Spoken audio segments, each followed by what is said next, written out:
প্রতিদিন একঘেয়েমি মাছের ঝোল না খেয়ে এইভাবে রান্না করে খেয়ে দেখবেন বন্ধুরা, খেতে খুব সুন্দর লাগে। নমস্কার বন্ধুরা, চলো রান্না করি চ্যানেলে সবাইকে স্বাগত জানিয়ে শুরু করছি আজকের রেসিপি। আমি এখানে কিছু রুই মাছ নিয়ে নিয়েছি, মাছগুলো খুব ভালো করে ধুয়ে নিয়েছি। তার মধ্যে এবার নুন দিয়ে দিলাম আর 1 চামচ মতো হলুদ দিয়ে দিলাম। দিয়ে মাছগুলো আমি হাতে করে খুব ভালো করে একটা একটা করে নুন হলুদ মাখিয়ে নেব। মাছগুলোতে নুন হলুদ খুব ভালো করে আমি মাখিয়ে নিলাম।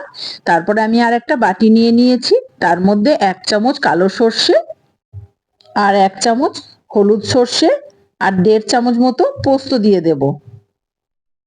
আর 8-10টা মতো কাঁচা লঙ্কা আমি দিয়ে দিলাম। আর সামান্য পরিমাণ আমি লবণ দিয়ে দেব, কেননা সর্ষে বাটলে একটু তেতো হয়ে যায়, সেই কারণের জন্য। দেখুন বন্ধুরা, আমার মশলাটা করা হয়ে গেল। এদিকে আমি কড়াই বসিয়ে দিয়েছি গ্যাসের উনানে। কড়াইয়ের মধ্যে আমি তেলও দিয়ে দিলাম। তেল গরম হয়ে গেল। আমি একটা একটা করে মাছ এবার তেলের মধ্যে দিয়ে দিচ্ছি।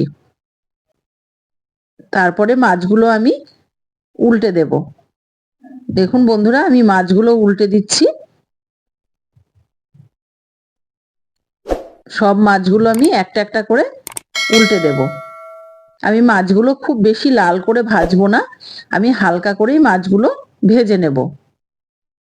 যে সকল বন্ধুরা আমার এই ভিডিওগুলো দেখে আমাকে কমেন্ট করে ভালো ভালো, আমার খুব ভালো লাগে।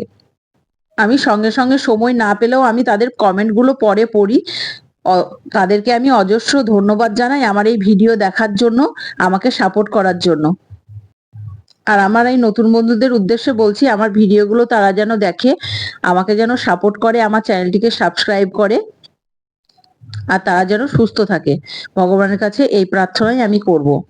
দেখুন বন্ধুরা, মাছগুলো আমি ভাজতে দিয়ে দিয়েছি। মাছগুলো আমি আবারও উল্টে দেব। এইভাবে আমি মাছগুলো উল্টে পাল্টে আমি কিন্তু ভেজে নেব। খুব বেশি ভাজবো না, হালকার মধ্যেই আমি ভেজে নেব। প্রত্যেক দিন ওই একই রকম ভাবে মাছ রান্না করার থেকে এইভাবে একবার রান্না করে দেখবেন বন্ধুরা। এইভাবে রান্না করলে খেতে খুবই ভালো লাগে, খুব টেস্ট হয়।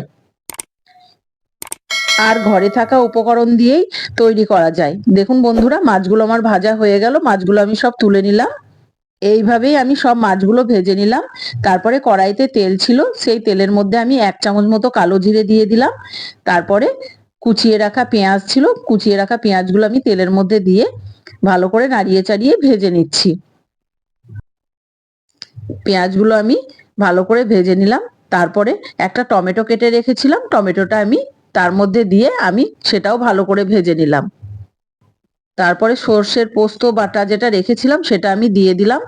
এরপরে আমি সামান্য পরিমাণ চিনি দিয়ে দিলাম।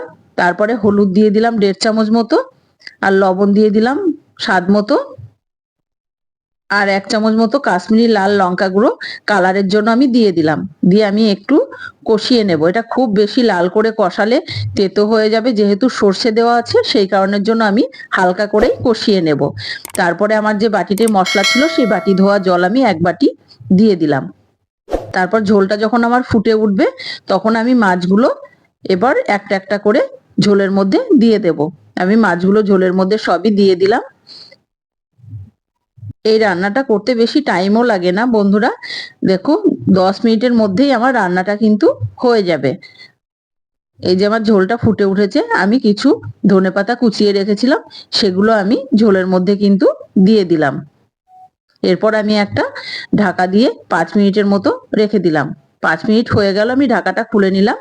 দেখুন বন্ধুরা, আমার মাছ কিন্তু রেডি হয়ে গেছে।